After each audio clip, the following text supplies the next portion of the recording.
El presente curso nos ha servido para concientizarnos de la pérdida de valores de la cultura occidental y el objetivo de tal concientización es la aplicabilidad de nuestros saberes y de nuestra eticidad en los entornos que manejamos como profesionales.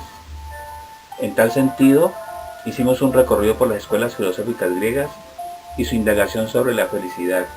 Luego, estudiamos teóricos éticos que nos mostraron el imaginario social instituyente, la posición de la filosofía y la ética en la sociedad moderna, la teoría de la moral y la conciencia profesional y deontológica. Hicimos una reflexión sobre el sentido de los códigos de ética de los centros educativos y su trascendencia en su concepción y aplicabilidad, conscientes de que no existe una sola ética y de la poca claridad que padecemos cuando intentamos definirla. La metodología comprende un estudio de caso donde podamos aplicar los conocimientos adquiridos en una posible solución al problema planteado.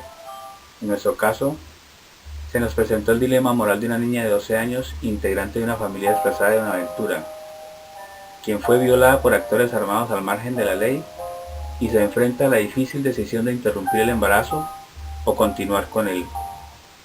Este estudio de caso, a través de las reflexiones de Adela Cortina, nos hizo hacer una introspección sobre lo que entendemos por moral, porque cada grupo humano le da una escala de valores a sus acciones y a su forma de interpretar el mundo, de tal suerte que, para lo que a unos individuos es la forma moral aceptada en consenso, para otros esas acciones son execrables.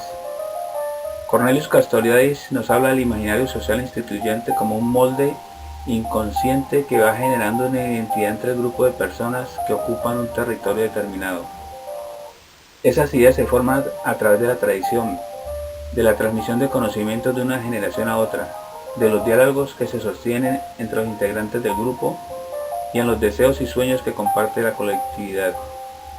En ese devenir histórico del ejercicio de la razón de la representación y la aplicabilidad de la norma, se filtran emociones que a veces, en favor de grupos fuertes y en contra de las mayorías, legalizan actitudes que afianzan a los grupos hegemónicos en detrimento de sus subordinados.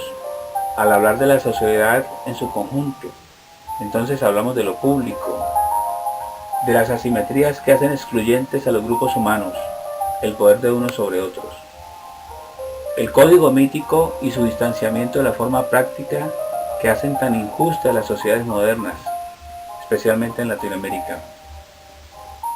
En el presente trabajo se puede observar lo difícil que es llegar a un consenso sobre un caso moral que tiene un dilema ético tan espinoso como el de M.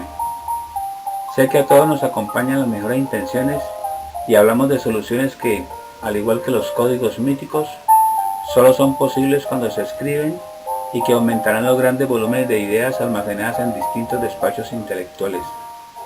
¿Quién suministrará el dinero para el acompañamiento científico de M? ¿El Estado? ¿Se puede movilizar la conciencia pública en pro del caso de M? Héctor Vargas habla sobre la indiferencia ante las calamidades que sufren otros y solo se toma en una información que nos llega por los medios masivos de comunicación, aunque eventualmente pueda llamarnos a la reflexión. Edwin Ramírez opina que tenemos en nuestras manos las herramientas necesarias para hacer nuestras vidas y las de nuestros semejantes una vida próspera y fácil de llevar, pero el pensamiento autocomplaciente es nuestra enfermedad. En general, los males que son nuestro padecimiento comienzan por la falta de honestidad, por no sentir que existen personas a quienes la vida ha sido poco injusta, por la avaricia que es la que desencadena un mal global. La inteligencia humana está mal encauzada. Diego Vázquez señala que la falta de ética y moral en todas las clases sociales, desde nuestros dirigentes políticos hasta los profesionales de diferentes ámbitos, los cuales nos ha traído problemáticas que atentan contra los valores, la dignidad del ser humano, tales como el déficit educativo, el desempleo, la humillante atención en salud, el trato ignorado a nuestros ancianos, el sistema judicial que cada día se muestra más desequilibrado, lento y en muchas ocasiones inútil. Balmer García agrega que en Cortina no acusa a ningún actor social, se refiere al hombre y a su problemática existencial, pero ¿quiénes tienen los medios materiales y quiénes los espirituales? ¿Hay realmente un marcado interés por las clases dirigentes de mejorar la calidad de vida de los individuos? Nos preocupamos por fomentar desde la familia valores que promuevan las buenas relaciones entre nuestros pares. El mundo se ha convertido en un escenario de competencias. Esa es la perplejidad de Cortina. Sobre las emociones expresamos que se toca un tema muy interesante para esta sociedad y para cada quien a nivel individual. Si es que somos de los que nos cuestionamos no solo el actuar ajeno, sino el propio, y a la hora de saber o tener una idea exacta acerca del comportamiento, el asco y la vergüenza, su percepción que tenemos de ella, pero quizá lo más importante, el papel que juega dentro de la sociedad y cómo algunos moralistas creen que podría ser una herramienta para castigar o corregir las actuaciones de quienes a diario infringen la ley, o los manuales de la buena conducta. Si lo vemos del lado pedagógico, este sería un tema muy interesante, que entre todos se podría abordar, ya que posee diferentes matices, y más aún si lo trasladamos al estudio de caso. El imaginario social instituyente, en el caso de una niña menor M, que ha sido violada y desea interrumpir el embarazo, a nuestra mente saltan inmediatamente e inopinadamente los prejuicios morales cristianos. No podemos disponer de una vida. Estamos de acuerdo sin que hayamos hecho un consenso, pero ¿cómo es posible? Ese es el punto que trata de explicarnos Castoriadis. La sociedad va creando una cultura que nos cobija a todos consciente o inconscientemente, mas no es eterno.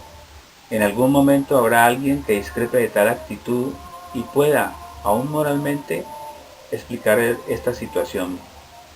Entonces se habrá dado un salto, una evolución al imaginario social instituyente, de tal suerte que podremos llamarlo conciencia colectiva y poder de transformación de los pueblos. El mundo de lo público, una mirada desde Guillermo Hoyos. La educación es un sistema que hoy en día se ha convertido en un modelo mercantil, puesto que la educación no se está ejerciendo por una vocación, sino por un negocio por parte del docente. Y se dice que el docente es el gestor y formador en el estudiante de los valores que posteriormente expresará ante la sociedad. Por eso, parece muy interesante el presente capítulo, porque Guillermo Hoyos no solo hace una crítica, sino un cuestionamiento del proceso educativo y el cómo se pretende instaurar valores en los educandos mediante la aplicación de las normas. Y no es que las normas sean malas, lo malo es que el docente las utilice como vías de implementación de sus ideas y represión, coartando así la libre iniciativa.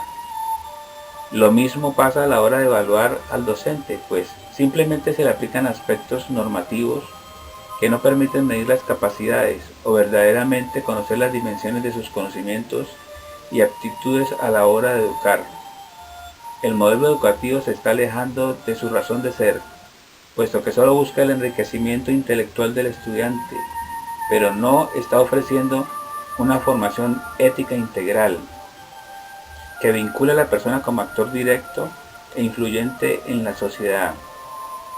Quizá por eso nuestro país cada día se sumerge en estados perversos de descomposición social, porque no fuimos educados con ética, lo cual ha originado en el individuo el distanciarse de su sentido auténtico humano, trayendo de esta manera toda clase de problemas que un gobierno, por más voluntad o buenas políticas que piense implementar, siempre se le van a salir de las manos y al alcance de resolver. Por eso aquel individuo que en su niñez no recibió buena educación que le brindara la oportunidad de descubrir y explotar su vocación, ha tenido que convertirse con el tiempo en el delincuente que hoy en día es, o la persona egoísta, materialista, que no piensa en los demás, sino en cómo satisfacer sus caprichos a cuestas del daño en el bien ajeno. Tal vez podemos decir que la reflexión de Guillermo Hoyos sobre las normas éticas en la educación nos permite identificar causas en el estudio de casos y sus protagonistas, porque los problemas en la vida es mejor evitarlos que solucionarlos. Pero nosotros como estudiantes no estamos para buscar vías de escape, sino de encontrar soluciones concretas desde nuestra escasa visión del tema. Podemos decir que el mejorar la calidad y el acceso a la educación sería una herramienta contundente para prevenir estas problemáticas. Antes de avanzar más en el presente análisis, es pertinente preguntarnos desde nuestra propia moral, ¿Consideramos correcto o incorrecto el aborto M? ¿Y por qué? Las respuestas a estos dos interrogantes podrían ayudarnos a hacer una elección más acertada. Parto nuevamente de un inquirimiento a M. Si ella decide o no tener al bebé. Además, debemos recordar, como lo ha hecho notar varias veces Héctor Fabio, existe una sentencia de la Corte que despenaliza el aborto en Colombia, sobre todo en casos como este. Pero es una decisión perentoria, ya que M tiene 3 meses de embarazo y suspenderlo después de este tiempo es riesgoso. Por lo tanto, mi respuesta solo puedo darla después de la elección de M. Si ella decide tenerlo, entonces buscar el apoyo de las personas que a través de los medios masivos de comunicación quisieran ayudarla. La única objeción sería que preferiría que el bebé fuera dado en adopción porque ni la sociedad ni el Estado le brindarían todas las garantías que necesita para desarrollarse como un ser humano pleno. Entonces sería correcto para mí por las razones expuestas. Si decide interrumpir el embarazo, bajo la legalidad de la sentencia de la Corte Suprema de Justicia e igualmente con el apoyo de la comunidad, para mí sería correcto porque las vidas de una familia desamparada por el Estado y por la sociedad estarían signadas por la tragedia y la desesperanza. Retomando la idea de Castoriadis y sobre el imaginario social, las creencias constituyen una parte importante de la identidad de un pueblo. Hablamos específicamente de la religión y de cómo ésta afecta el juicio de quien dirime sobre el tema. Desde los galenos que atienden a M, los trabajadores sociales y el consejero del Instituto Colombiano de Bienestar Familiar, que no pudieron resolver el dilema ético porque pesaba más en ellos su conciencia religiosa. Incluso hablaron de pecado. Los galenos, con toda seguridad, partieron de su base deontológica profesional y también de la moral cristiana, aunque ello esgrimen bases científicas que evidencian los riesgos de practicar un aborto de una niña y en el estado de gestación que se halla. Los trabajadores sociales y el consejero también conocen los criterios éticos con los cuales abordar la problemática de M, pero al igual que la mayoría de la sociedad colombiana, nuestra raigambre cristiana pesa más que la incidente posición racional de definir cuál es la mejor solución para M y su bebé. Además, ¿cómo se manejaría la imagen paterna del niño o la niña? Al respecto, retomaríamos los conceptos de democracia deliberativa que expone Adela Cortina. En este caso, y con el concurso de los medios masivos de comunicación, se podrían crear debates y posibles soluciones con la perentoriedad que demanda el estado de la menor embarazada. Estos recursos que exponemos bajo la inexorabilidad del tiempo podrían llevar a que se tome la decisión de no interrumpir el embarazo, so pena de hacer peligrar la vida de M. Volviendo de los efectos a las causas, se podría reflexionar sobre la pertinencia, para casos futuros, de acometer el problema de mujeres violadas inmediatamente después de sufrir el ultraje, cuando los riesgos vitales son mínimos.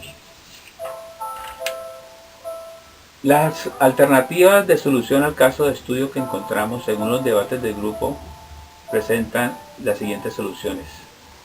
Primero, no interrumpir el embarazo por el riesgo de la menor y contar con instituciones del Estado para hacerle un acompañamiento con el protocolo científico debido. Inquirir a la menor sobre su propia decisión sobre el futuro del bebé y a partir de esta elección interrumpir el embarazo, si los médicos dan un alto porcentaje de éxito, claro está. O permitir el término de la gestación, ya sea para propinar una adopción o un cubrimiento de los dos menores por parte del Estado. La tercera opción sería recurrir a la opinión pública para tomar una decisión consensuada, aunque no debería tomar más de 2 o 3 días. En ese mismo orden de ideas, abrir una cuenta bancaria para aportes de los o las menores, administrada por una entidad bancaria y el Instituto Colombiano de Bienestar Familiar. Las conclusiones a las cuales llegamos sobre la estrategia de estudio del caso es que esta estrategia ha sido muy dinámica y ha hecho que empleemos los conceptos impartidos en el material de estudio y de investigación, lo que ha hecho este curso muy significativo. Le damos un sentido a los conceptos éticos en la aplicabilidad de sus ideas frente a situaciones reales de la vida social. Rescindir de la educación bancaria y adentrarnos en el aprendizaje significativo para hacernos profesionales críticos y conscientes de nuestra realidad. El tutor deja de ser el conocedor omnisciente y entabla un diálogo horizontal con los alumnos, proveyéndonos de la seguridad que dan conceptos claros, construidos entre condiscípulos bajo la guía del tutor y director de curso. La estrategia de dividir los trabajos colaborativos mediante participaciones ha sido también una manera de enriquecer nuestras ideas y una preparación para los debates que deberemos enfrentar como futuros profesionales. Los conceptos éticos nos elevan a una posición universal, donde los seres humanos somos fines y no medios.